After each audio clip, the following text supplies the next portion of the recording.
have broken Pac's burger inhaling record.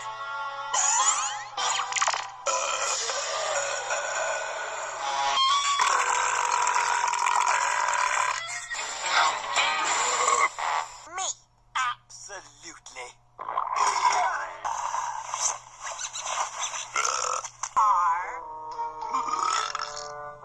I got this one. Double chocolatey fudge extra creamy cream pie. Ooh.